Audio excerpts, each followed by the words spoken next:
श्रवण, मनन, निधिध्यासन और समाधि, इन 4 चरणों के संबंध में सुबह हमने बात की। समाधि संसार का अंत और सत्य का प्रारंभ है। समाधि मन की मृत्यु और आत्मा का जन्म है। इस ओर से देखें तो समाधि अंतिम चरण है, उस ओर से देखें तो समाधि पहला चरण है। श्रवण, मनन, निधिध्यासन, इनसे मन क्षीण होता चलता है, लीन होता चलता है, समाधि में पूरी तरह लीन हो जाता है। और जहां मन पूरी तरह लीन हो जाता है वहां उसका अनुभव शुरू होता है जो वस्तुतः हम हैं। इस समाधि के संबंध में ये सूत्र है और इस सूत्र में कुछ बहुत गहरी बातें हैं। समाधि के समय वृत्तियां केवल आत्मरूप विषय वाली होती हैं, इससे जान नहीं पड़ती, पर समाधि में से उठे हुए साधक की वे उत्थान पाई हुई वृत्तियां स्मरण से अनुमान की जाती हैं। ये पहली बात काफी ख्याल से समझ लें। जो साधना में लगे हैं उनके लिए आज नहीं कल काम की होगी। समाधि में कोई अनुभव नहीं होता, सुन के कठिनाई होगी। समाधि में कोई अनुभव हो भी नहीं सकता। और समाधि परम अनुभव भी है। ये विरोधाभासी वक्तव्य है, उल्टा दिखाई पड़ता है, लेकिन कुछ कारण से उल्टा दिखाई पड़ता है। समाधि में परम आनंद का अनुभव होता है, लेकिन समाधि में डूबे हुए साधक को कोई भी पता नहीं चलता, क्योंकि साधक और आनंद एक हो गए होते हैं। पता चलने के लिए दूरी नहीं रहती। हमें पता उन्हीं चीजों का चलता है जिनसे हम भिन्न हैं, अलग हैं, दूर हैं। समाधि में आनंद की जो प्रतीति होती है, जो अनुभव होता है, उसका कोई पता समाधि में नहीं चलता।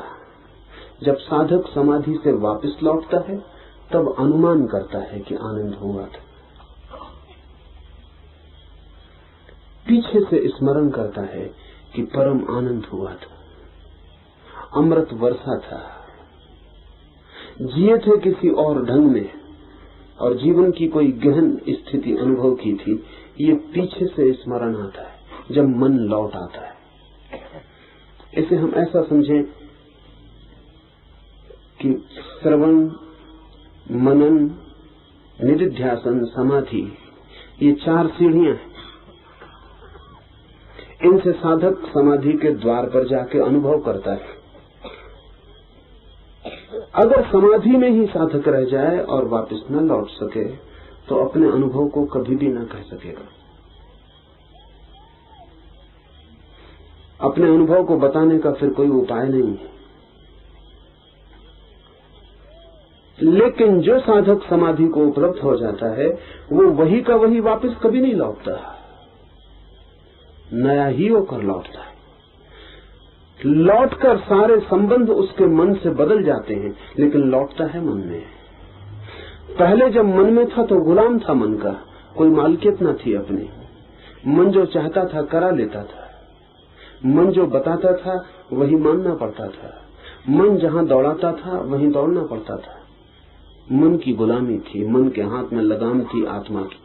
समाधि के द्वार से लौटता है साधक जब वापस मन में, तो मालिक होकर लौटता है। लगाम उसकी अब अपने हाथ में होती है। अब मन को जहां ले जाना चाहता है वहां ले जाता है, नहीं ले जाना चाहता तो नहीं ले जाता, चलाना चाहता है तो चलाता है, नहीं चलाना चाहता तो नहीं चलाता है। मन की अब अपनी कोई सामर्थ्य नहीं रह जाती। लेकिन समाधि को उपलब्ध साधक जब मन में लौटता है मालिक होकर, तभी वो स्मरण कर सकता है, क्योंकि स्मरण मन की क्षमता है। तभी वो पीछे लौट के देख सकता है मन के द्वारा कि क्या हुआ था। इसका मतलब ये हुआ कि मन केवल संसार की ही घटनाओं को अंकित नहीं करता है। जब साधक समाधि में पहुंचता है और जो घट रहा होता है वो भी मन अंकित करता है। मन दोहरा दर्पण है, उसमें बाहर का जगत भी प्रतिबिंबित होता है, उसमें भीतर का जगत भी प्रतिबिंबित होता है। तो जब साधक लौटता है मन में तभी अनुभव कर पाता है कि क्या घटा। तो फिर वो 3 सीढ़ियों से लौटे तो ही अभिव्यक्ति कर सकता है। पहली सीढ़ी होगी साधक की समाधि से लौटते वक्त निदिध्यासन। निदिध्यासन में उसको अनुभव होना शुरू होगा। समाधि में जो उसने जाना था सूक्ष्म में, ज्ञान तल में, अपने आत्यंतिक केंद्र पर, वो निदिध्यासन की सीढ़ी पर आकर उसको अपने आचरण में झलकता हुआ दिखाई पड़ेगा। वो पैर उठाएगा तो पैर पुराना नहीं मालूम पड़ेगा, इस पैर में कोई नृत्य की ध्वनि समा गई। वो आंख उठा के देखेगा तो ये पुरानी आंख नहीं मालूम पड़ेगी, ताजी हो गई जैसे सुबह की ओस। उठेगा तो निर्भर मालूम पड़ेगा, जैसे आकाश में उड़ सकता है।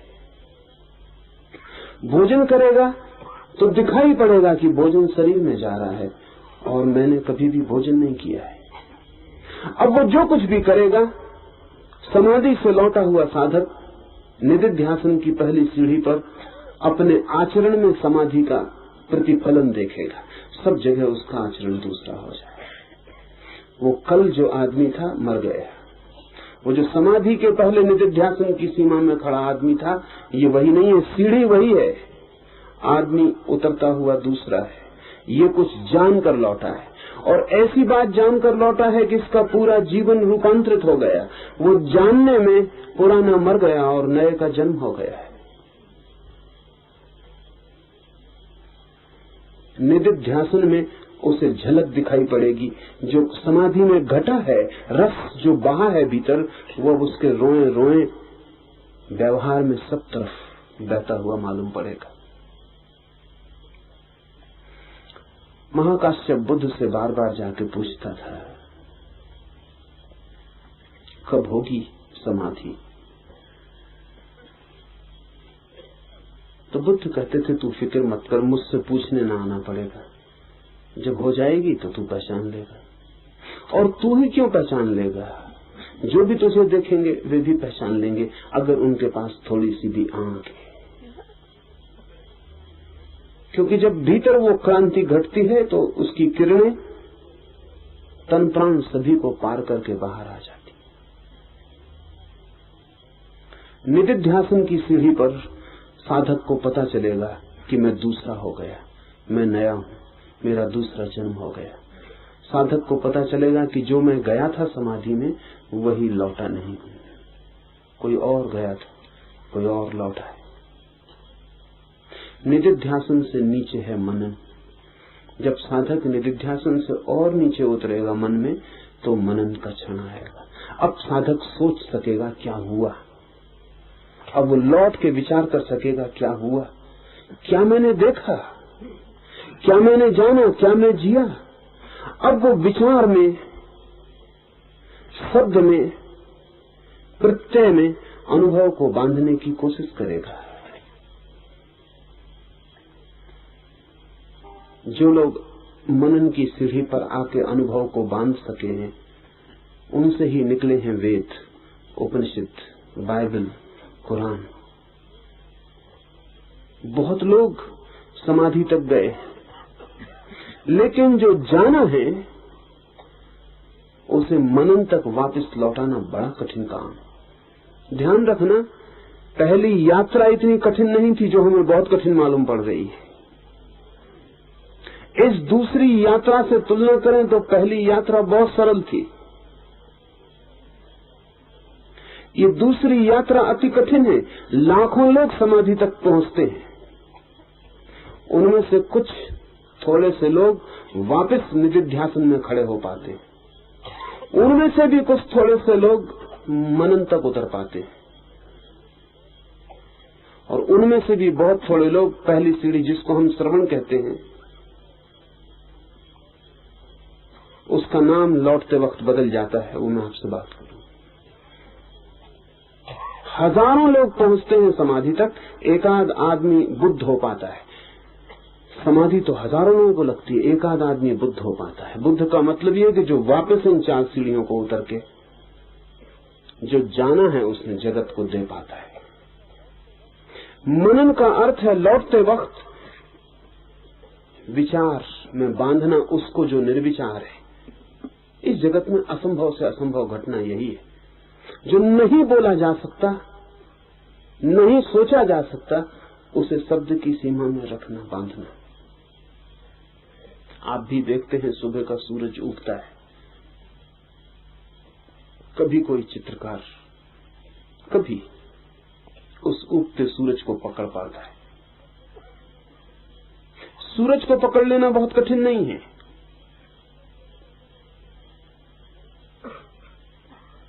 बहुत से चित्रकार बना लेंगे सूरज को, लेकिन उगते सूरज को पकड़ना कठिन है। वो जो उगने की घटना है, वो जो गुण है विकास का, वो जो उत्तरोत्तर बढ़ता हुआ है, वो भी चित्र में अंकित हो जाए और चित्र देख के ऐसा लगे कि सूरज अब बढ़ा आगे, अब उगा, अब उगा।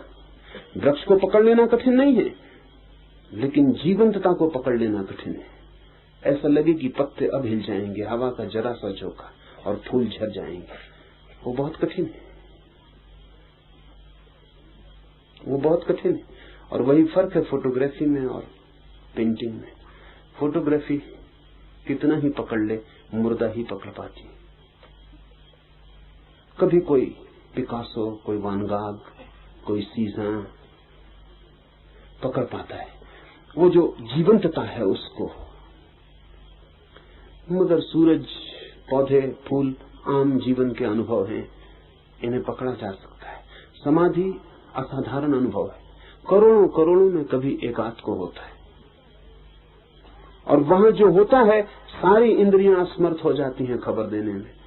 कान वहां सुनते नहीं, आंखें वहां देख नहीं सकती, हाथ वहां छू नहीं सकते, और अनुभव होता है अपरसीम, विराट जैसे टूट पड़े आपके छप्पर पर, सारा आकाश आ जाए आपके आंगन में, तो जैसी मुसीबत हो जाए और कुछ सोच समझ न पड़े, वैसा समाधि के क्षण में होता है। छोटा सा चेतना का अपना घेरा, उसमें सारा सागर उतर जाता है। कबीर ने कहा है कि पहले तो मैं समझा था कि बूंद सागर में गिर गई, जब होश आया तब पाया कि बात उल्टी हुई है, सागर बूंद में गिर गया। तो कबीर ने कहा है कि पहले तो सोचे थे कि कुछ न कुछ बता ही देंगे लौटकर, वो भी कठिन मालूम पड़ा था। बूंद जब सागर में गिर जाएगी तो लौटेगी कैसे, वो भी कठिन मालूम पड़ा था। कठिन है ही। कबीर का वचन है, हेरत हेरत है सखी रहा कबीर हिराई, बूंद समानी समुद्र में सोकत हेरी जाई। वो जो गिर गई बूंद समुद्र में, अब उसे कैसे बाहर निकाले ताकि वो खबर दे सके कि क्या हुआ। ये तो कठिन था ही, लेकिन कबीर ने बाद में दूसरी पंक्तियां लिखी और पहली पंक्तियों को रद्द कर दिया और कहा कि भूल हो गई, जल्दी में, अनुभव नया था, ठीक से समझ ना पाए क्या हुआ, आदत पुरानी थी, उसकी वजह से उल्टा दिखाई पड़ गया। दूसरी पंक्तियां लिखी, हेरत हेरत हेर सखी रहा कबीर हेराई, समुद्र समाना बूंद में सोकत हेरी जाए। वो समुद्र जो है वो बूंद में समा गया है। बूंद को तो किसी तरह खोज भी लेते, समुद्र में गिर गई थी। तो ये उल्टा हो गया है, समुद्र पूरा का पूरा आके बूंद में गिर गया है। अब इस बूंद को हम खोजने भी जाएं तो कहां जाएं, इस बूंद का कोई पता नहीं चल सकता। तो समाधि के क्षण में जो जाना गया है, संसार में जो हमने जाना है, उसको पकड़ने के सारे उपकरण व्यर्थ हो जाते हैं।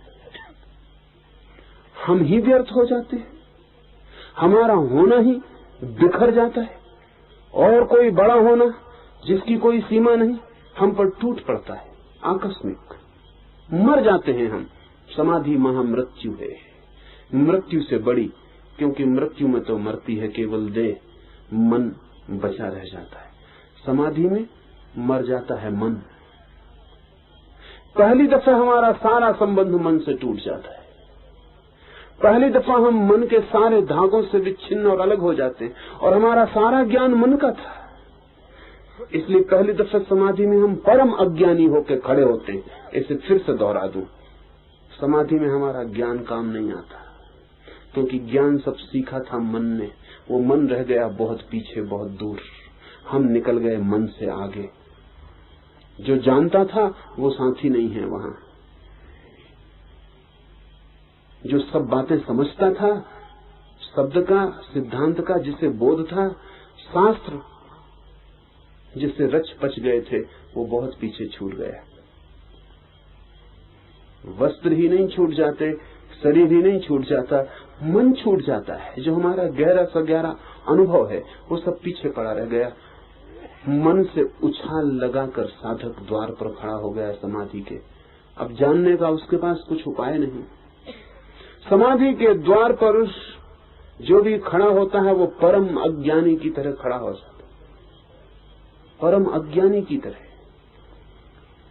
कुछ भी जानने का उपाय नहीं, जानने की व्यवस्था नहीं, जानने के साधन नहीं, सिर्फ जानना मात्र खड़ा रह जाता है। फिर लौट के खबर देना बड़ी मुश्किल है। कौन खबर दे, कौन खबर लाए, लेकिन खबर दी गई है।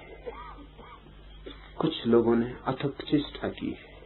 वे ही परम कारुणिक हैं इस जगत में, जिन्होंने समाधि के द्वार से लौटकर खबर दी। क्यों? क्योंकि समाधि से लौटने का भी भाव नहीं उठता है। समाधि से लौटना ऐसे ही है जैसे आप जो चाहते थे वो मिल गया, सब इच्छा पूरी हो गई, हलने डुलने का भी कोई कारण न रहा, गति का कोई सवाल न रहा, वहां से लौटना। कहते हैं बुद्ध को समाधि हुई तो 7 दिन तक वो नहीं लौटे। बड़ी मीठी कथा है।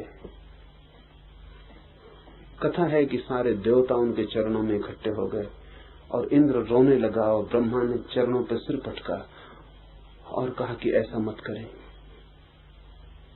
क्योंकि हम देवता भी तरसते हैं उस बात के लिए जो समाधि को जानने वाला लौट कर देता है। और कितने जन्मों से कितने कितने लोग प्रतीक्षा कर रहे हैं कि कोई हो जाए बुद्ध, लौट के खबर दे।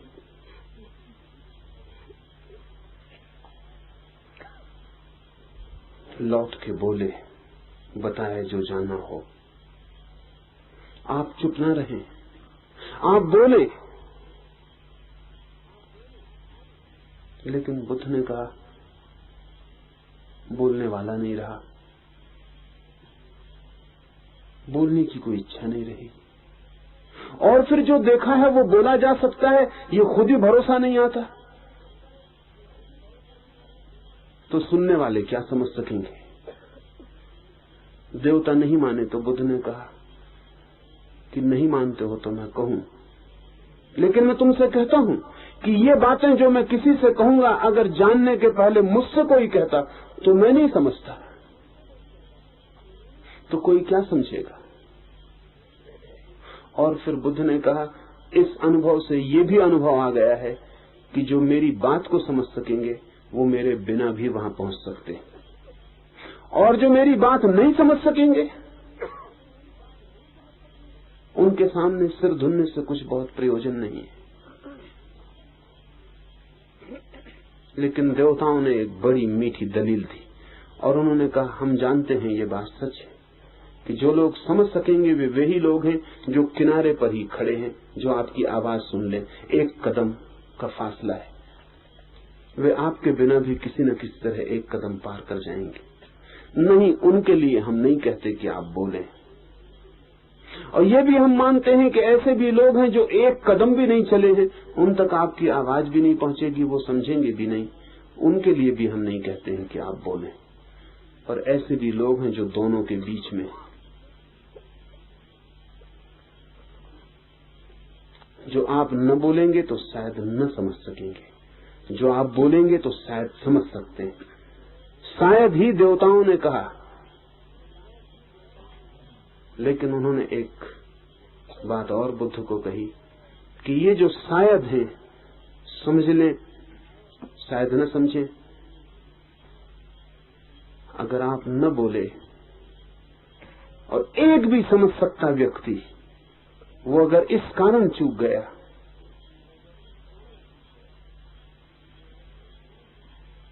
तो आप सोच लें, पीड़ा आपकी ही, पीड़ा आपको ही रहेगी। और ऐसा बुद्धों ने कभी नहीं किया है। तो बुद्ध बोले, समाधि के क्षण में ऐसा लगना बिल्कुल स्वाभाविक है कि अब कहीं कुछ कहना, सुनना, बताना व्यर्थ हो गया। किसको बताना है, किसको कहना है, किसको सुनना है। फिर भी कुछ लोग लौटे। मनन के सीढ़ी पर आकर ऐसे लोगों को बड़ी दुरूह घटना घटती है। और इसलिए महानतम कलाकार वे हैं, वे नहीं जो छंद गीत रच लेते हैं, कलाकार हैं। वे भी नहीं जो चित्र मूर्तियां बना लेते हैं, कलाकार हैं। लेकिन महाकलाकार वे हैं जो समाधि के बिल्कुल अगोचर, अदृश्य अनुभव को गोचर और दृश्य शब्दों में मनन की सीढ़ी पर बांधते हैं, चेष्टा करते हैं कि किसी तरह कुछ इशारे पैदा किए जा सके, कुछ उपाय रचते हैं, कुछ विचार की श्रृंखला निर्मित करते हैं, कुछ विचार की व्यवस्था बनाते हैं जहां से आपको भी थोड़ी सी झलक, कम से कम मन के तल पर ही थोड़ी सी चोट, पुलक का अनुभव हो सके। लेकिन मनन भी बहुत लोग कर लेते हैं। वो आखिरी सीढ़ी जो है, जैसे हमने पहली दफे जाते वक्त श्रवण कहा था, वही सीढ़ी लौटते वक्त प्रवचन बन जाती है। वही सीढ़ी सुनना, बोलना, जाते वक्त जो सुनना था, राइट लिसनिंग थी, ठीक ठीक सुनना था, श्रवण था। लौटते वक्त वही राइट स्पीकिंग, ठीक ठीक बोलना बन जाता है। और ध्यान रहे, पहली सीढ़ी पर होता है शिष्य और लौटती हुई आखिरी सीढ़ी पर होता है गुरु। और इन दोनों के बीच जो मिलन है वो उपनिषद है, जहां सुनने वाला ठीक ठीक मौजूद है और जहां बोलने वाला ठीक ठीक मौजूद है। इन दोनों के बीच जो मिलन की घटना है वो उपनिषद है। उपनिषद शब्द का अर्थ है गुरु के पास रहकर जिसे जाना, गुरु के पास बैठकर जिसे सुना, पास होकर जो अनुभव में आया, निकटता में जिसकी ध्वनि मिली, सामीप्य में जिसका स्पर्श हुआ। उपनिषद का अर्थ है पास बैठकर, पास होकर, निकटता पाके। तो शिष्य हो कान सुनना और गुरु रह जाए सिर्फ वाणी, सुनने वाला न हो, बोलने वाला न हो। यहां हो सिर्फ वाणी, वहां हो सिर्फ सुनने की क्षमता, तब उपनिषद घटता है। ये सूत्र कहता है समाधि में वृत्तियां केवल आत्मरूप विषय वाली होती हैं। आनंद का अनुभव हो, मौन का अनुभव हो, शांति का अनुभव हो, शून्य का अनुभव हो, मुक्ति का अनुभव हो, लेकिन ये कोई अनुभव समाधि में सीधे पकड़े नहीं जा सकते। इससे जान नहीं पड़ती, ये वृत्तियां जान नहीं पड़ती हैं। पर समाधि में से उठे हुए साधक की वे उत्थान पाई हुई वृत्तियां इस स्मरण से अनुमान की जाती हैं। तो बुद्ध भी ऐसा नहीं कह सकते कि ऐसा ही है समाधि में, वो भी इतना ही कहते हैं ऐसा मेरा अनुमान है कि समाधि में ऐसा है। इसलिए महावीर तो अपनी वाणी में स्यात लगाकर ही बोलते हैं। वो कहते हैं स्यात वहां आनंद है। इससे कुछ कोई ये ना समझ ले कि महावीर को पता नहीं। वाणी से ऐसी लगता है कि महावीर भी अगर कहते हैं कि स्यात, तो इनको भी संदेह है। कुछ संदेह के कारण नहीं, अत्यंत सत्यनिष्ठा के कारण।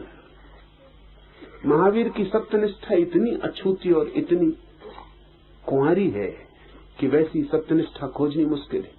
तो महावीर ये कहते हैं कि जिस मन से मैं अब ये जान रहा हूं वो मन वहां मौजूद नहीं था, ये दूर से मौजूद न था। मन चश्मदीद गवाह नहीं, दूर था, अनुमान किया है इसने, इन्फर किया है, सोचा है, घटना घटी थी दूर। जैसे हम यहां बैठे हों और गौरी शंकर के शिखर पर जमी हुई बर्फ को हम देख सकते हैं यहीं बैठे।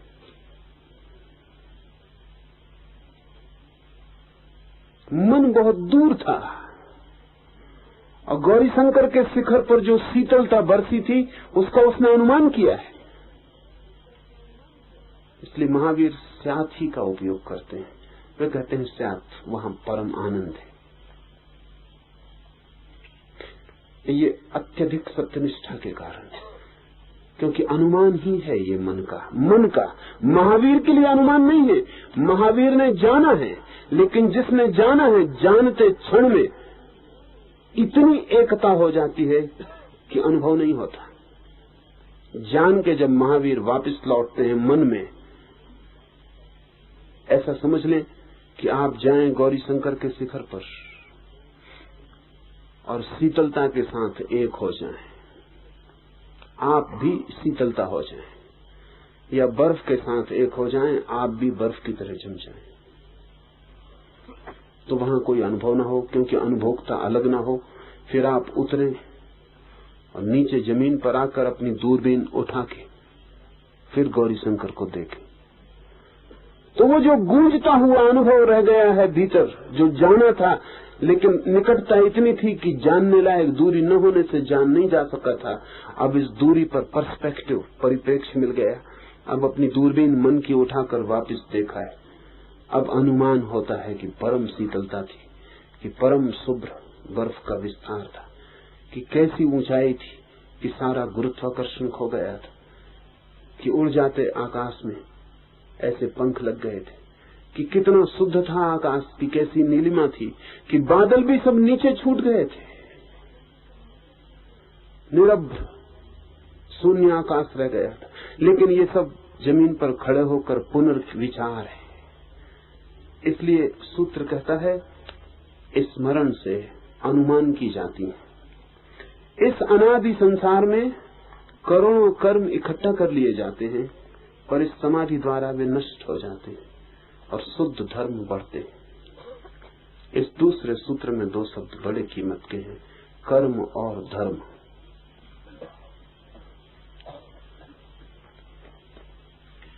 जो हम करते हैं वो कर्म है, और जो हम हैं वो धर्म है।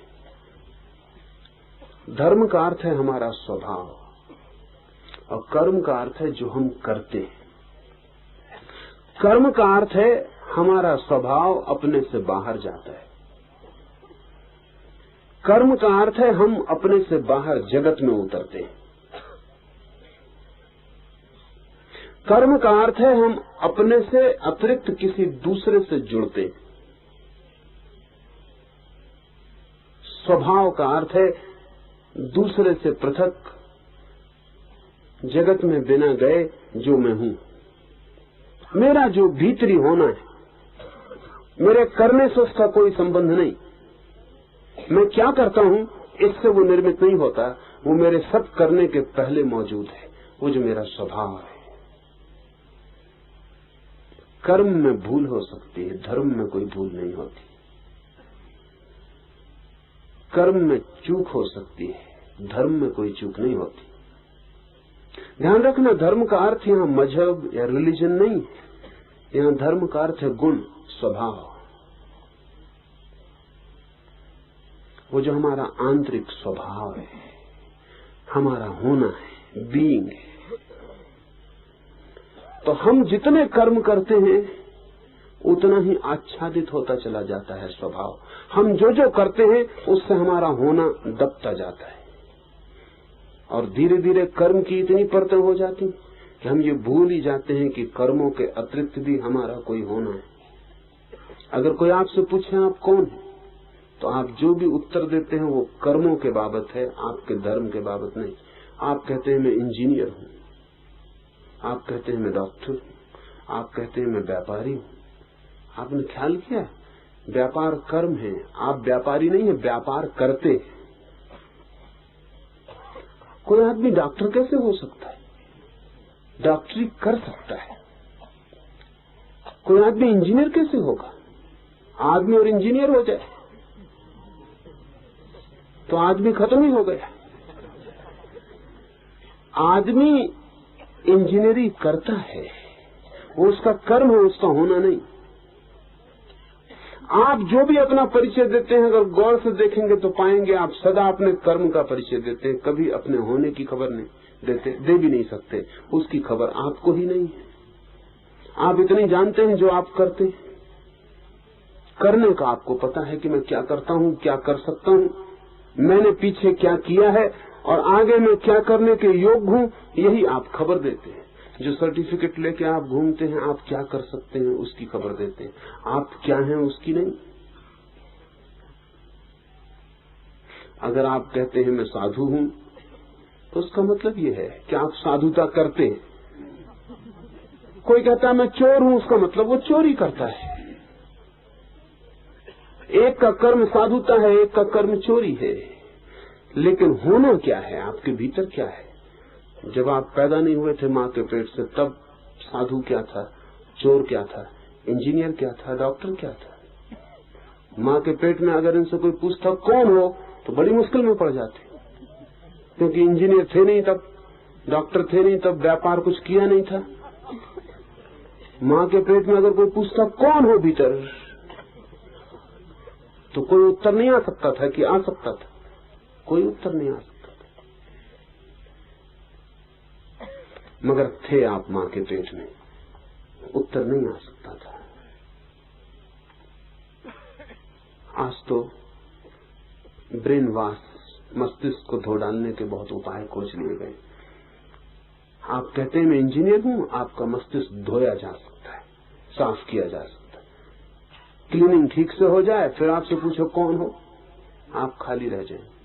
क्योंकि वो जो इंजीनियर होना था वो स्मृति में था, पढ़े थे, लिखे थे, सर्टिफिकेट पाया था, कुछ किया था, यश पाया था, आप यश पाया था, वो स्मृति में था, वो धो दी गई। अब आप कोई उत्तर नहीं दे सकते कि कौन है, लेकिन है।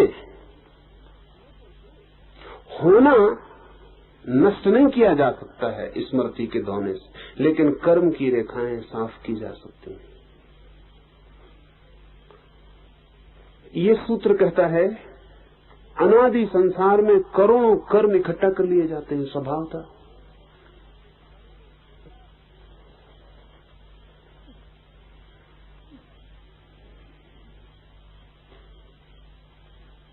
प्रतिदिन प्रतिपल कर्म इकट्ठे किए जा रहे हैं। उठते हैं, बैठते हैं, श्वास लेते हैं, कर्म हो रहा है। सोते हैं, स्वप्न देखते हैं, कर्म हो रहा है। कोई आदमी कर्म छोड़ के भाग नहीं सकता, क्योंकि भागना भी कर्म है। कहां जाइएगा? जंगल में बैठ जाएंगे, जाके बैठना भी कर्म। आंख बंद कर लेंगे, आंख बंद करना भी कर्म। कुछ भी करिए, जहां करना है वहां कर्म है। तो प्रतिपल न मालूम कितने कर्म किए जा रहे हैं, वो उनकी छाया, उनकी स्मृति, उनकी रेखा, उनका संस्कार भीतर छूटता जा रहा है। जो भी आप कर रहे हैं वो आपके होने पर इकट्ठा होता जा रहा है। जैसे कि रिकॉर्ड पर ग्रूव बन जाते हैं, फिर ग्रामोफोन की सुई लगा के चलाएं तो जो जो भर गया है रिकॉर्ड की रेखाओं में, वो पुनरुज्जीवित होकर प्रकट होने लगता है। ठीक आपका मन आपके सब कर्मों की संग्रहित संहिता है, सब इकट्ठा है। जो जो आपने किया है उस सब के आपके ऊपर रेखाएं खिंच गई हैं, और ये रेखाएं अनंत जन्मों की हैं। ये भार बड़ा है और आप करीब करीब उसी को फिर दोहराते रहते हैं। करीब करीब आपकी हालत घिसे रिकॉर्ड जैसी है कि सुई फंस गई, चलाए जा रहे हैं, वही लकीर दौड़ रही बार बार। क्या कर रहे हैं आप? कल भी वही किया, आज भी वही किया, परसों भी वही किया था, कल भी वही करिएगा। वही क्रोध, वही लोभ, वही मोह, वही काम, वही सबका सब घिसे रिकॉर्ड। फंस गई सुई, निकल नहीं पाती गड्ढे से, वही आवाज बार बार दिए जाती। इसलिए तो जिंदगी में इतनी ऊब है, इतनी बोर्डम है, होगी ही, क्योंकि नया कुछ होता नहीं। सुई आगे बढ़ती ही नहीं। लौट के देखें आपकी 30-40 साल की जिंदगी, क्या किया है आपने?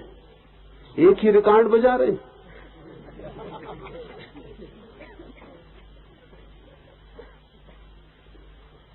वही रोज दौड़ता जाता है, पुनरुक्त होता चला जाता है। इसी को भारत के मनुष्यों ने आवागमन कहा है। वही फिर वही, इस जन्म में वही, अगले जन्म में वही, उसके अगले जन्म में वही, अतीत की कथा वही, भविष्य की कथा वही। वही काम वासना है, वही प्रेम, वही क्रोध, वही घृणा, वही मित्रता, वही शत्रुता, वही धन का कमाना, वही मकान बनाना, और फिर सब करके एक दिन पाना कि हवा का झोंका आया और वो जो ताश का महल बनाया था गिर गए। मगर जैसे बच्चे तत्काल फिर से पत्तों को इकट्ठा करके मकान बनाने लगते, वैसे हम फिर तत्काल नया जन्म लेकर फिर पत्तों का मकान बनाने में लग जाते। अब की दफा और मजबूत बनाने की कोशिश करते, मगर मकान वही है, ढांचा वही है, मन वही है। फिर हम वही कर लेते हैं और फिर उसी तरह अस्त होते रहते हैं। ये सूरज ही नहीं है जो रोज सांझ डूब के सुबह फिर उगाता है, आप भी ऐसे ही डूबते उगते रहते। एक वर्तुलाकार है, एक व्हील। संसार शब्द का अर्थ होता है चाक, व्हील, जो घूमता रहता है एक ही दूरी पर। ये जो अनंत अनंत कर्म इकट्ठे कर लिए जाते हैं, इस समाधि के द्वारा नष्ट हो जाते हैं। ये थोड़ा समझने जैसा है, क्योंकि अनेक लोग सोचते हैं कि अगर कर्म बुरे इकट्ठे हो गए हैं तो अच्छे कर्म करके उनको नष्ट कर दें। वो गलती में है। बुरे कर्मों को अच्छे कर्म करके नष्ट नहीं किया जा सकता। बुरे कर्म बने रहेंगे और अच्छे कर्म और इकट्ठे हो जाएंगे, बस इतना ही होगा। वो काटते नहीं है एक दूसरे को, काटने का कोई उपाय नहीं। एक आदमी ने चोरी की, फिर वो पछताया और साधु हो गया, तो साधु होने से वो चोरी का कर्म और उसके जो संस्कार उसके भीतर पड़े थे वो कटते नहीं। कटने का कोई उपाय नहीं। साधु होने का अलग कर्म बनता है, अलग रेखा बनती है। चोर की रेखा पर से साधु की रेखा गुजरती ही नहीं। चोर से साधु का क्या लेना देना? आप चोर थे, आपने एक तरह की रेखाएं खींची थी। आप साधु हुए, ये रेखाएं उसी स्थान पर नहीं खींचती जहां चोर की रेखाएं खींची थी, क्योंकि साधु होना मन के दूसरे कोने से होता है, चोर होना मन के दूसरे कोने से होता है। तो होता क्या है, आपके चोर होने की रेखा पर साधु होने की रेखाएं और आच्छादित हो जाती, कुछ कटता नहीं। तो चोर के ऊपर साधु सवार हो जाता है, बस। उसका मतलब चोर साधु, ऐसा आदमी पैदा होता है। साधुता चोरी को नहीं काट सकती, चोर तो बने ही रहता है भीतर, इम्पोजिशन हो जाता, एक और सवारी उसके ऊपर हो गई। तो चोर भी ठीक था एक लिहाज से, और साधु भी ठीक था एक लिहाज से। ये जो चोर और साधु की खिचड़ी निर्मित होती है, ये भारी उपद्रव है, ये सतत आंतरिक कलह है, क्योंकि वो चोर अपनी कोशिश जारी रखता है और ये साधु अपनी कोशिश जारी रखता है। और हम इस तरह न मालूम कितने कितने रूप अपने भीतर इकट्ठे कर लेते हैं, जो एक दूसरे को काटते नहीं, जो पृथक ही निर्मित होते हैं। इसलिए ये सूत्र कहता है कि समाधि के द्वारा वे सब कट जाते हैं। कर्म से कर्म नहीं कटता, अकर्म से कर्म कटता है। इसको ठीक से समझ लें, कर्म से कर्म नहीं कटता, कर्म से कर्म और भी सघन हो जाता है, अकर्म से कर्म कटता है। और अकर्म समाधि में उपलब्ध होता है, जबकि कर्ता रह नहीं जाता। जब हम उस चेतना की स्थिति में पहुंचते हैं जहां सिर्फ होना ही है, जहां करना बिल्कुल नहीं है, जहां करने की कोई लहर भी नहीं उठी कभी, जहां मात्र होना अस्तित्व ही रहा है सदा, जहां बीइंग है, डूइंग नहीं, उस होने की क्षण में अचानक हमें पता चलता है कि कर्म जो हमने किए थे वो हमने किए ही नहीं थे। कुछ कर्म थे जो शरीर ने किए थे, शरीर जाने, कुछ कर्म थे जो मन ने किए थे, मन जाने, और हमने कोई कर्म किए ही नहीं थे। इस बोध के साथ ही समस्त कर्मों का जाल कट जाता है। आत्मभाव समस्त कर्मों का कट जाना है। आत्मभाव के खो जाने से ही वहम होता है कि मैंने किया। एक आदमी चोरी कर रहा है, या तो शरीर करवाता है या मन करवाता है। कुछ लोगों के शरीर इस हालत में हो जाते हैं कि चोरी करनी पड़ती है। भूखा आदमी है, शरीर चोरी करवा देता है। आत्मा कभी कोई चोरी नहीं करती। भूख है, पीड़ा है, परेशानी है, बच्चा मर रहा है और दवा नहीं, और एक आदमी चोरी कर लेता है। ये शरीर के कारण हुई चोरी है। अभी तक हम फर्क नहीं कर पाए शरीर के चोर और मन के चोरों में, क्योंकि शरीर का चोर अपराधी नहीं है। शरीर के चोर का मतलब है कि समाज अपराधी है। मन का चोर अपराधी है। मन का चोर अलग चीज है। कोई जरूरत नहीं, घर में तिजोरी भरी, लेकिन एक पैसा सड़क पर पड़ा हुआ मिल जाए तो उठा के जेब में रख लेता है। ये जो आदमी है ये मन का चोर है। मतलब इनकी कोई शारीरिक शरीर इनसे नहीं कह रहा है चोरी करो, इनका लोभ। इस एक पैसे से इनका कुछ बढ़ेगा भाई नहीं, लेकिन फिर भी कुछ तो बढ़ेगा ही। एक पैसा भी बढ़ेगा, करोड़ रुपए हो और एक पैसे को भी उठाने की नीयत बनी रहे, ये है असली अपराधी। लेकिन ये पकड़ में नहीं आता। पकड़ में वो शरीर का अपराधी आ जाता है। ये है असली अपराधी, क्योंकि कोई कारण नहीं है शरीर के तल पर भी कि ये चोरी करे, लेकिन ये चोरी कर रहा है। चोरी करना इसकी आदत है, चोरी में इसका रस है। मनोविज्ञान एक बीमारी की बात करता है, क्लेप्टोमेनिया। एक बीमारी होती मन की, अधिक लोग उसके बीमार हैं। कुछ लोगों को मनोविज्ञान पकड़ता है जो बहुत ज्यादा बीमार हो जाते। मैं एक प्रोफेसर को जानता रहा हूं, पैसे वाले थे, सुविधा संपन्न थे, सब कुछ था। एक ही लड़का था, वो लड़का क्लेप्टोमेनियाक था। उसको चोरी की बीमारी थी, तो वो कुछ भी चुरा लेता था। इससे कोई संबंध नहीं था कि वो क्या है। आपके घर में गया, एक बटन टूटी पड़ी, फौरन वो खीसे में कर ले, उसका कोई उपयोग नहीं। एक सुई मिल जाए पड़ी, वो मार दे। किताब देख रहा है आपकी, एक पन्नी फाड़ के खीसे में रख लेगा। उन्होंने मुझे कहा कि क्या करना है इसका। और कोई ऐसी भी चोरी करके नहीं लाता है कि लगे कि भाई कोई चोरी कर रहा, कुछ भी ले आता है। और लड़का एमए में पढ़ता था, होशियार लड़का था। तो मैं उस लड़के से थोड़ा संबंध बनाया, तो उसने मुझे ले जाके अपनी अलमारी दिखाई। उस अलमारी में उसने जो जो चीजें कभी चुराई सब रखी हुई थी। उन पर साथ साथ चिट्ठियां लगी हुई थी कि किसको धोखा दिया, किसके घर से मार के लाए। इस बात का अभी तक पता नहीं चल सका किसी को। वो इसका रस ले रहा था।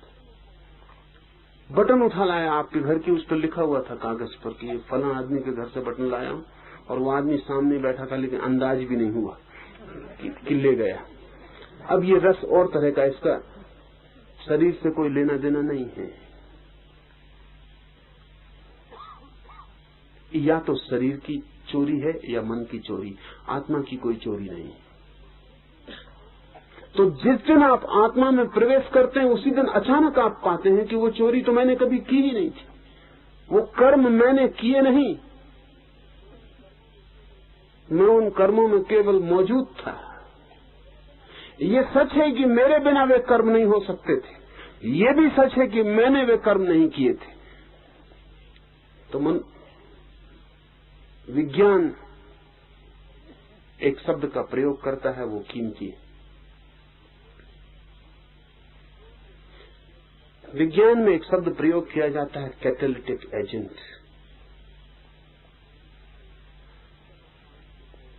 अगर आप पानी को तोड़े तो उसमें से उदजन और ऑक्सीजन मिलती है और कुछ नहीं मिलता। H2O उसका फॉर्मूला है। 2 परमाणु उदजन के, 1 ऑक्सीजन का, उनसे मिलके पानी बनता है। तो आप 2 अनुपात में उदजन और 1 अनुपात में ऑक्सीजन मिला के पानी बनाना चाहें तो भी बनेगा नहीं। ये बड़े मजे की बात है। अगर पानी को तोड़े तो 2 अनुपात उदजन, 1 अनुपात ऑक्सीजन मिलती है। स्वभावतः अगर आप 2 अनुपात उदजन और 1 अनुपात ऑक्सीजन को मिलाएं तो पानी बनना चाहिए, लेकिन पानी बनता नहीं। तो एक और चीज है जिसकी मौजूदगी की जरूरत पड़ती है, वो भीतर प्रवेश नहीं करती लेकिन सिर्फ उसकी मौजूदगी में घटना घटती है, वो है बिजली। इसलिए आकाश में जब बिजली चमकती है वो कैटालिटिक एजेंट है, उसकी वजह से पानी बनता है। जब बिजली चमकती है उसकी मौजूदगी जरूरी है, वो कुछ करती नहीं, वो पानी में प्रवेश नहीं होती। हाइड्रोजन और ऑक्सीजन को आप रख दें और बीच में बिजली कौंधा दें, पानी बन जाएगा। फिर पानी को तोड़ें तो बिजली नहीं निकलेगी, सिर्फ हाइड्रोजन और ऑक्सीजन निकलेगी। उसका मतलब ये हुआ कि बिजली भीतर प्रवेश नहीं करती पानी के निर्माण में, लेकिन पानी निर्मित नहीं हो सकता बिजली की बिना मौजूदगी के। इस खास घटना को विज्ञान कहता है कैटालिटिक एजेंट। ऐसी उपस्थिति जिसके बिना घटना नहीं घटेगी, फिर भी वो वस्तु घटना में भीतर प्रवेश नहीं करती। तो आप चोरी नहीं कर सकते हैं बिना आत्मा के। आत्मा कैटालिटिक एजेंट, उसकी मौजूदगी जरूरी। शरीर अकेला, लाश कहीं कोई चोरी करने नहीं जाती। लाश के खीसे में भी पैसा रख दे तो भी हम उसको चोरी नहीं कहेंगे। लाश का चोरी से क्या संबंध, क्योंकि लाश कर्म ही नहीं कर सकती। अकेला मन भी चोरी करने नहीं जाता। अकेला मन कितनी सोचे चोरी नहीं कर सकता, और अगर भीतर आत्मा ना हो तो सोच भी नहीं सकता। आत्मा की मौजूदगी जरूरी है, तब चोरी घटती है। लेकिन फिर भी जिस दिन आदमी आत्मा में पहुंचता है उस दिन पाता है कि मौजूदगी में घटी थी, लेकिन आत्मा चोरी में प्रवेश नहीं की। आत्मा सिर्फ मौजूद थी। उसकी मौजूदगी इतनी शक्तिशाली है कि घटनाएं घटनी शुरू हो जाती। एक चुंबक पड़ा है, लोहे के टुकड़े खींच रहे हैं। आपसे आज सोचते होंगे चुंबक खींच रहा है, तो आप गलती में। चुंबक का होना ही काफी है, चुंबक को खींचना नहीं पड़ता। खींचने के लिए कोई प्रयास नहीं करना पड़ता, कोई अस्थि मांसपेशियां सिकोड़नी नहीं पड़ती कि खींचो। चुंबक को कुछ पता ही नहीं चलता कि चुंबक का होना ही लोहे के टुकड़े खींचना शुरू हो जाते। आत्मा की मौजूदगी और कर्म शुरू हो जाते हैं। शरीर सक्रिय हो जाता है, मन सक्रिय हो जाता है, कर्म की यात्रा शुरू हो जाती है। जिस दिन आप इस आत्मा में पुनः प्रवेश करते हैं समाधि में, उस दिन सारे कर्म से छुटकारा हो जाता है। इसलिए नहीं कि वो उन्होंने आपको बांधा था, बल्कि इसलिए कि उन्होंने कभी बांधा ही नहीं था और आप अपने तक कभी पहुंचे नहीं थे कि समझ पाते कि मैं अनबंधा हूं। ये जो उपनिषद की दृष्टि है, एक अर्थ में बड़ी नीति विरुद्ध है, और इसलिए उपनिषदों का बड़ा विरोध भीतर गहरे मन में रहा है। जो भी नीतिवादी है वो कहेगा कि बुरे कर्म को अच्छे कर्म से काटो, अच्छे कर्म करो, बुरे कर्म मत करो। उपनिषद कहते हैं कर्म करते हो यही बुरा है। अच्छा करते हो कि बुरा करते हो तो गौण बात है। कर्म करने का तुम्हें ख्याल है, तुम करता हो, बस यही बुराई। तो बुराई दो तरह की है, बुरी बुराई, अच्छी बुराई, बाकी दोनों बुराई है। क्योंकि तुम कर्म करते हो यही भ्रांति है।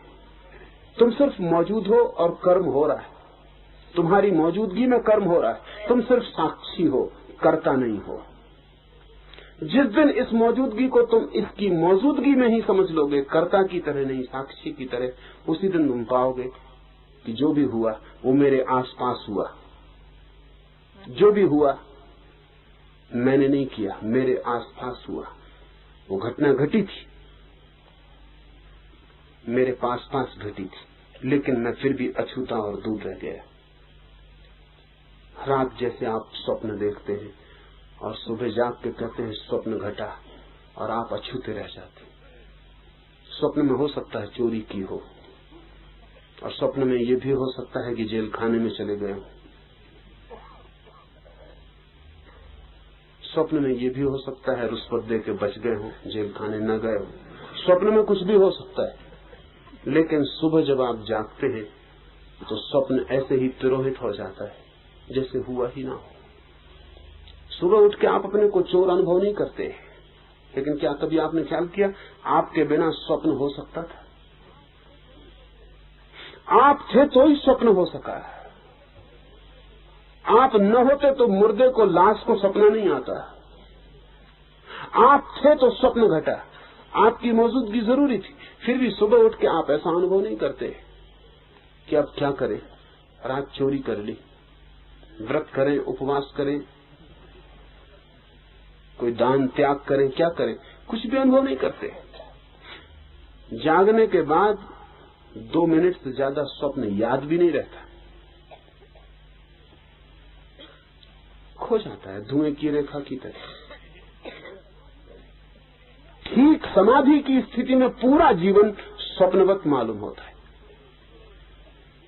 जो जो जिया, एक जीवन नहीं अनंत जीवन में जो जो जिया, समाधि की अवस्था में पहुंचते ही जैसे आप सुबह नींद से जागने में पहुंचते हैं, ऐसे ही इस तथाकथित जागने से जब आप समाधि में पहुंचते हैं, तब पीछे का सारा वर्तुल सब धुआं स्वप्न हो जाता है।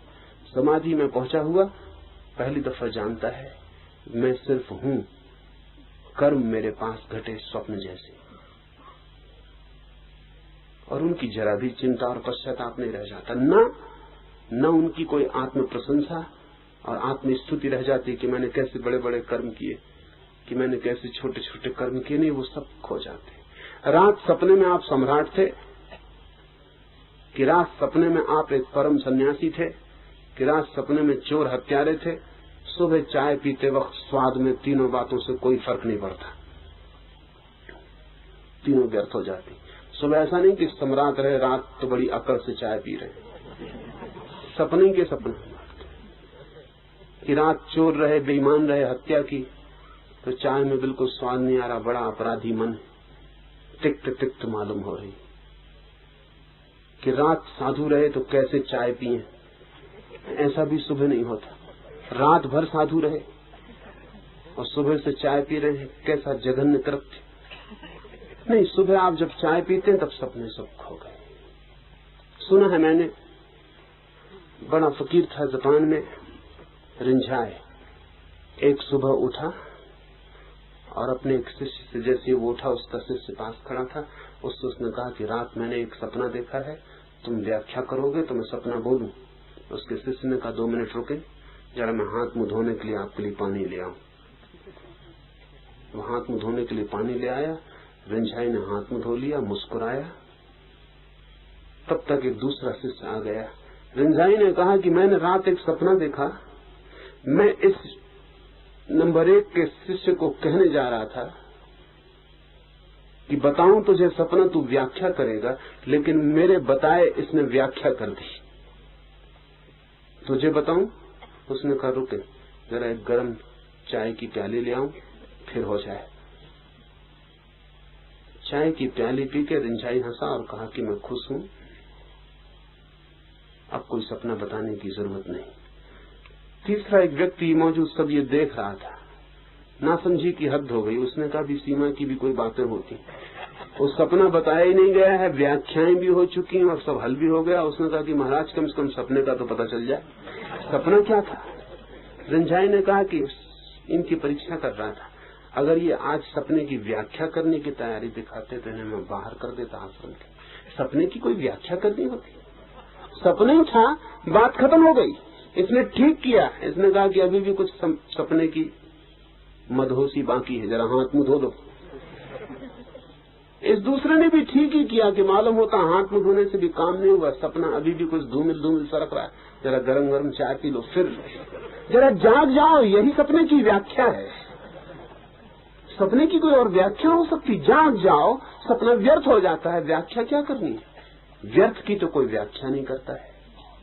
समाधि में जिनको हमने बड़े बड़े कर्म, छोटे कर्म, अच्छे कर्म, बुरे कर्म, कितने कितने बांटे थे, विभाजन किए थे, नीति और अनीति, सदाचार और अनाचार, सब के सब बेमानी हो जाते, व्यर्थ हो जाते। जाग कर समाधि में पता चलता है कि एक बड़ा स्वप्न था, लंबा, अनंतकालीन, अनादि, लेकिन स्वप्न था और मैं सिर्फ मौजूद था, मैं प्रविष्ट नहीं हुआ था, बाहर ही खड़ा था। इसलिए सब कट जाता है कर्म और धर्म का उदय होता है। जब कर्म कट जाता है, जो हम करते थे वो कट जाता है, तब हमें पता चलता है जो हम हैं, जो हमारा होना है, स्वभाव है। स्वभाव है धर्म। उत्तम योगवेता इस समाधि को धर्म मेघ कहते हैं, क्योंकि वह मेघ की तरह धर्म रूप हजार धाराओं की वर्षा करती है। धर्म मेघ बड़ा प्यारा शब्द है। मेघ तो हमने देखे, आषाढ़ आता है और मेघ गिर जाते हैं आकाश में, लेकिन पूरी घटना का हमें ख्याल नहीं है।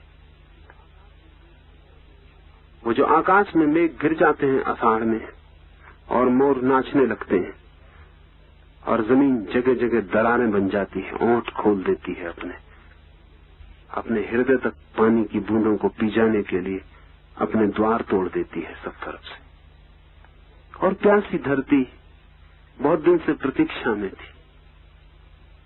प्यासे वृक्ष तड़फ रहे थे मछलियों की तरह, जैसे रेत में किसी ने उनको फेंक दिया हो। फिर गिरते हैं बादल और फिर उन काले मेघों की छाया में वर्षा शुरू हो जाती और एक नृत्य सारी प्रकृति पर और एक गीत सारी प्रकृति पर छा जाता है। धर्म मेघ ऐसी ही आषाढ़ की भीतर घटी घटना है, ऐसी कि जन्मों जन्मों से प्राण प्यासे थे, दरारें पड़ गई थी, कोई प्यास बुझाने वाला पानी न मिला था। पीते थे पानी, उससे प्यास केवल बढ़ती थी, बुझती नहीं थी। बहुत पानी पिए और बहुत घाटों की यात्रा की और न मालूम क्या क्या खोजा और पकड़ा, लेकिन सब बार आशा निराशा हुई, हाथ कुछ लगा नहीं। वो धरती पूरे प्राणों की फटी प्यासी अभीप्सा से भरी। समाधि के क्षण में पहली दफा उसके ऊपर मेघ गिरते हैं। समाधि के क्षण में पहली दफा आषाढ़ आता है भीतर।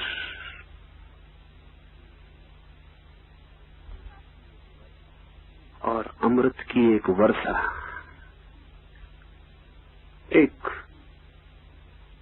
सिर्फ प्रतीक है, अमृत की एक वर्षा भीतर होने लगती, आत्मा नहा जाती और अनंत अनंत धाराओं में उन मेघों से अमृत गिरने लगता है।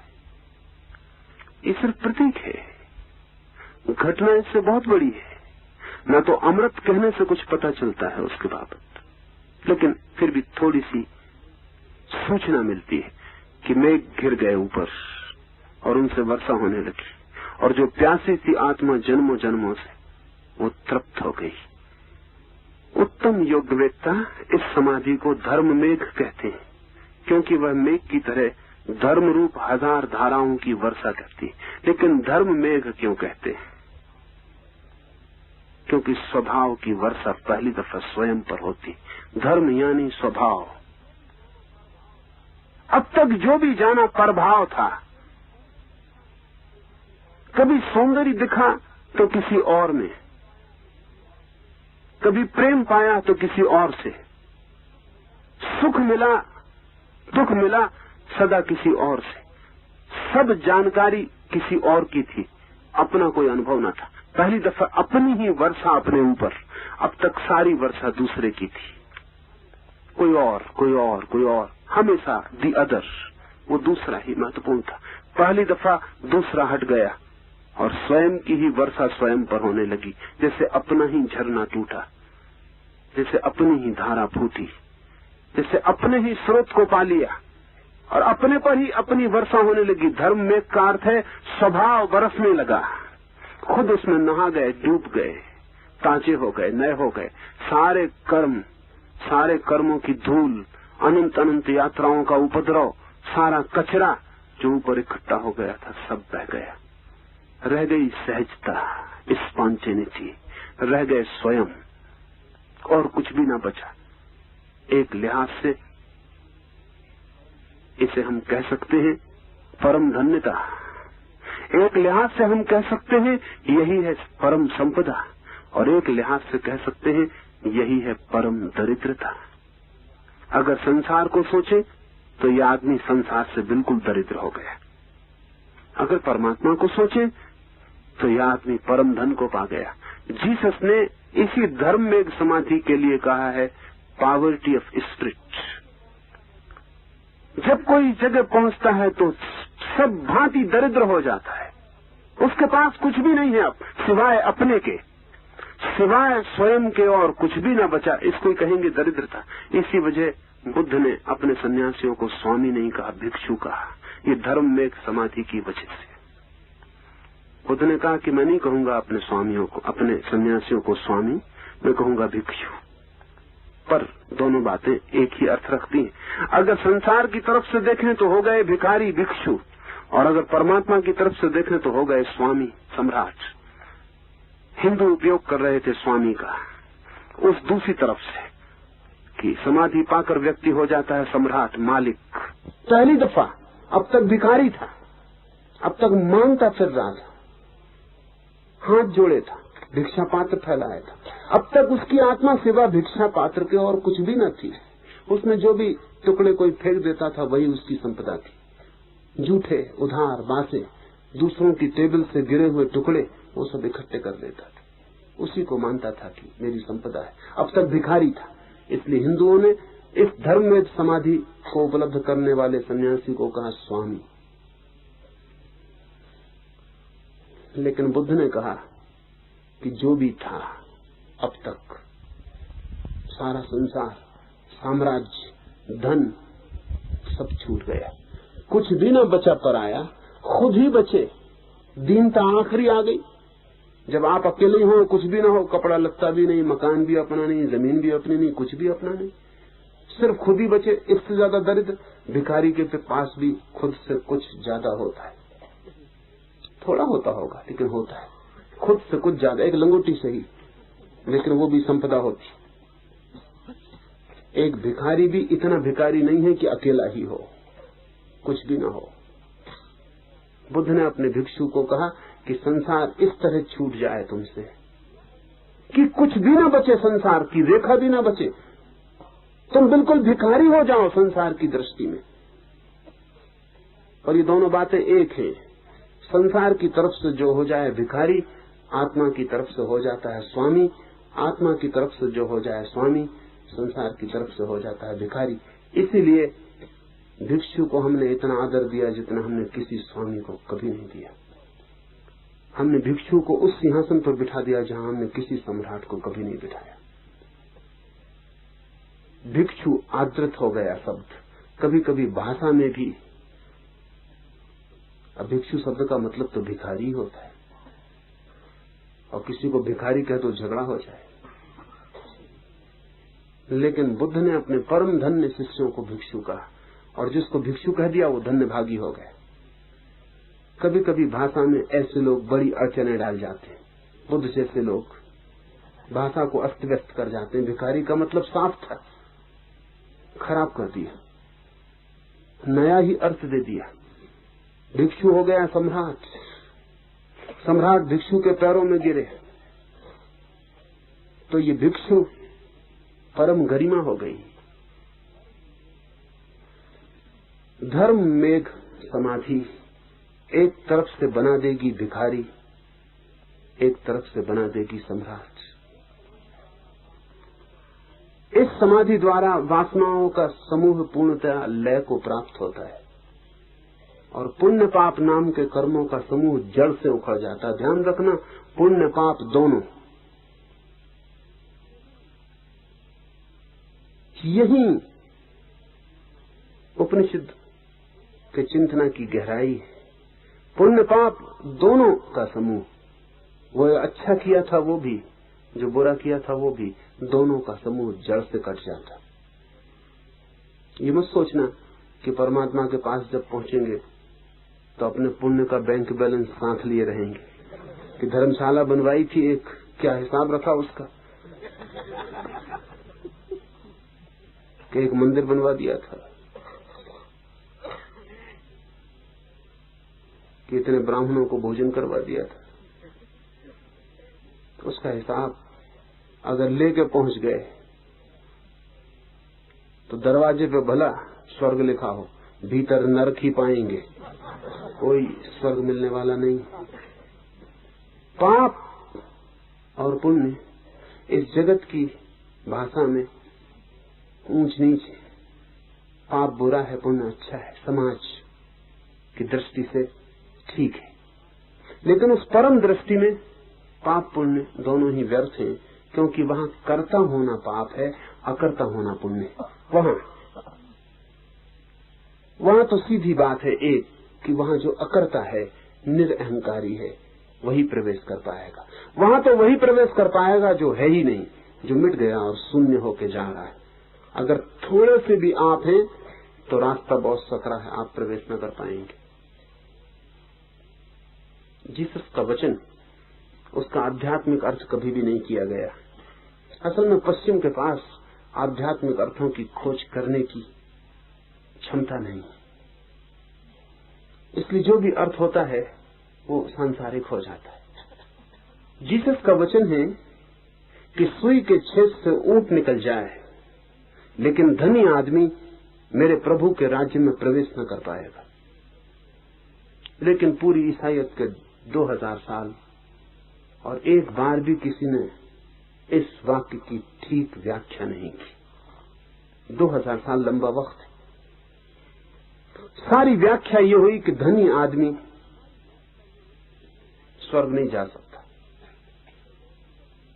ऊंट के निकल जाने की संभावना है सुई के छेद से, जो कि नहीं हो सकता।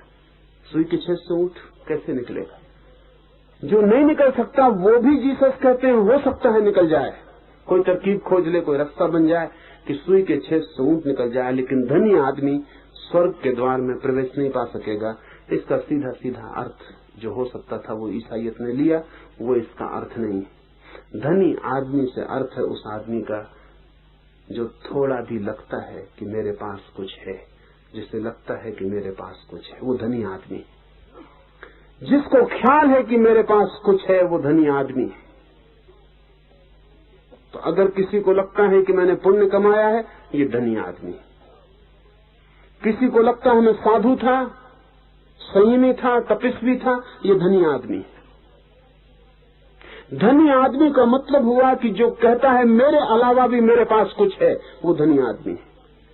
अगर ये कहता है मैंने इतनी प्रार्थनाएं की, इतने उपवास किए, इतने दिन धूप में खड़ा रहा, पैर पे ही खड़ा रहता था, बैठता भी नहीं था वर्षों तक, मैंने दरिद्रों की इतनी सेवा की, इतने अस्पतालों में गया, ये किया वो किया, अगर इसके पास कुछ भी कहने को है कि मेरे पास इतना है, तो यह आदमी धनी आदमी है। अब सूत्र को फिर सुन लें, ऊंट गुजर जाए सुई के छेद से, लेकिन धनी आदमी मेरे स्वर्ग के राज्य में प्रवेश नहीं कर सकेगा। निर्धन कौन है? ईश्वर के सामने खड़ा होकर जिसके पास कहने को कुछ भी नहीं कि मेरे पास कुछ है, कि मेरे पास ध्यान है, कि मेरे पास पुण्य है, कि मेरे पास धर्म है, जो ईश्वर के सामने खड़ा हो जाता है शून्यवत और कहता है मेरे पास कुछ भी नहीं, अकेला मैं हूं, ये जो कुछ भी हूं, जो तुमने ही मुझे दिया है वही मैं हूं, उसके अतिरिक्त मेरी कोई भी कमाई नहीं, मेरा होना ही मेरा सब कुछ है, मेरे पास कर्म का कोई भी लेखा जोखा नहीं। ऐसा शून्यवत जो उस द्वार पर खड़ा होता है वो है दरिद्र आदमी, वो है बुद्ध का भिक्षु, जीसस का दरिद्र आदमी, वही प्रवेश कर पाता है। तो दरिद्रता का ठीक अर्थ हुआ कि जो बिल्कुल शून्य है, जो शून्य है वही प्रवेश कर पाता है। और इसीलिए ऊंट की बात कही, सुई का छेद बहुत छोटा है, इससे ऊंट के निकलने का कोई उपाय नहीं। मोक्ष का द्वार सुई के छेद से भी बहुत छोटा है, उसमें से सिर्फ शून्य ही निकल सकता है। अगर जरा सा भी पदार्थ आपके पास है, जरा सा भी मैं अटक जाएगा। ऊंट लेके जा रहे हैं आप सुई के छेद में से निकलने, ऊंट छोड़ दें, लेकिन सवारियां छोड़नी बड़ी मुश्किल होती, क्योंकि सवारियों पे हम ऊंचे मालूम पड़ते हैं। ऊंट इसीलिए जीसस को ख्याल में आ गया होगा, जो भी अहंकार पर बैठे ऊंट पे बैठे और जानते हैं कि ऊंट की सवारी कैसी दुखद है। ऊंट की सवारी है अहंकार की सवारी काफी दच के खाने पड़ते हैं, ऊंचा नीचा होता रहता पूरे वक्त, लेकिन फिर भी ऊंचे तो मालूम पड़ते। ऊंट से नीचे उतरना पड़े। जो भी आपके पास है वो कर्म से मिला है, जो भी कर्म से जो भी मिला है उसकी सीमा मन है। आत्मा तक कर्म से मिला हुआ कुछ भी नहीं पहुंचता।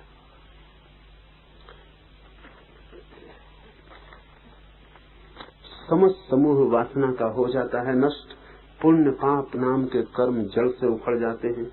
तब यह तत्वमसी वाक्य परोक्ष ज्ञान रूप में प्रकाशित होता है। तब पहली दफा अनुभव होता है कि क्या है ये ऋषि वचन तत्वमसी, वह तू ही है, दैट आर्ट दाउ। ये क्या है, इसका पहली दफा परोक्ष अनुभव होता है। परोक्ष अभी भी ये साफ साफ दिखाई नहीं पड़ता, अभी भी लगता है, स्पर्श होता है, अनुमान होता है, अभी भी सीधा साक्षात्कार नहीं होता। ये धर्म में की जब वर्षा हो जाती है ऊपर, जब चित्त बिल्कुल शून्य हो जाता है और दरिद्रता परम हो जाती है, हर आदमी भीतर एक शून्य हो जाता है, तब पहली दफा इस तत्वमसी महावाक्य का कि तू ब्रह्म ही है परोक्ष अनुभव होता है। गजब के लोग हैं उपनिषद के ऋषि। अभी वो कहते हैं अभी भी सीधा साक्षात्कार नहीं होता, अभी भी ऐसा होता है कि जैसे हम आंख बंद किए बैठे हों और किसी के पैरों की ध्वनि सुनाई पड़े और हमें लगे कि कोई आता है। ये परोक्ष दिखाई ना पड़ता हो, अंधेरा हो और किसी के गीत की कड़ी गूंज जाए और हमें लगे कोई गाता है, दिखाई ना पड़े, तो परोक्ष। परोक्ष का मतलब है अभी ठीक आमना सामना नहीं हुआ, अभी पास ही कहीं प्रतीति हो रही है। धर्म मेघ की वर्षा के बाद जो पहली घटना होती है वह तत्वमसी वाक्य की परोक्ष प्रतीति कि ठीक कहाँ है ऋषियों ने, कि ठीक कहाँ है उपनिषद ने, कि वो जो वचन सुना था, वो जो श्रवण में सुना था, मनन में सोचा था, निधिध्यासन में साधा था, समाधि में एकता पाई थी, अब धर्म में की वर्षा पर पता लगता है ठीक ही कहा था, ठीक ही कहा था। ये परोक्ष है, किसी ने कहा था, आज पता चलता है, उसका स्वाद आता है, लगता है ठीक ही कहा था। परोक्ष ज्ञान रूप में प्रकाशित होता है। और फिर जब ये परोक्ष ज्ञान स्थिर हो जाता है और इसमें किसी तरह की कहीं कोई जरा सी भी लहर नहीं रह जाती विपरीत की, बिल्कुल निसंदिग्ध ठहर जाता है, आस्था बन जाती, तब फिर हाथ में रखे आंवले की तरह अपरोक्ष ज्ञान को उत्पन्न करता है। और जब ये परोक्ष ज्ञान बिल्कुल स्थिर हो जाता है, प्राणों की पूरी शक्ति कहती है, अनुभव करती है कि ठीक कहा था ऋषियों ने, तत्वमसि वह तू ही है। जब इसमें कहीं भी कोई लहर भी इसके विपरीत नहीं रह जाती, जब पूरा पूरा ये असंदिग्ध मालूम होने लगता है लेकिन परोक्ष, तब जैसे हाथ में कोई फल को रख दे आंवले के, ऐसा ये तत्वमसि वाक्य प्रत्यक्ष हो जाता है, अपरोक्ष हो जाता है। तब फिर ऐसा व्यक्ति ये नहीं कहता कि ऋषियों ने जो कहा ठीक, ऐसा व्यक्ति तब कहता है अब मैं कहता हूं तत्वमसि। परोक्ष ज्ञान में यह आदमी कहता कि ऋषियों ने कहा है इसलिए मैं कहता हूं कि ठीक है। प्रत्यक्ष ज्ञान में यह आदमी कहेगा मैं कहता हूं ये ठीक है इसलिए ऋषियों ने भी ठीक ही कहा होगा। इस फर्क को ठीक से ख्याल में ले लें। परोक्ष ज्ञान में प्रमाण था वेद, ऋषि, ज्ञान, शास्त्र, उससे ही श्रवण से शुरू की थी यात्रा। गुरु ने कहा था इसलिए ठीक ही कहा होगा, इस आस्था से खोज चली थी। परोक्ष था तब तक जब तक गुरु ने कहा है ठीक ही कहा होगा, और जो गुरु को जानता है वो निश्चित ही स्वीकार कर लेता है कि ठीक ही कहा होगा।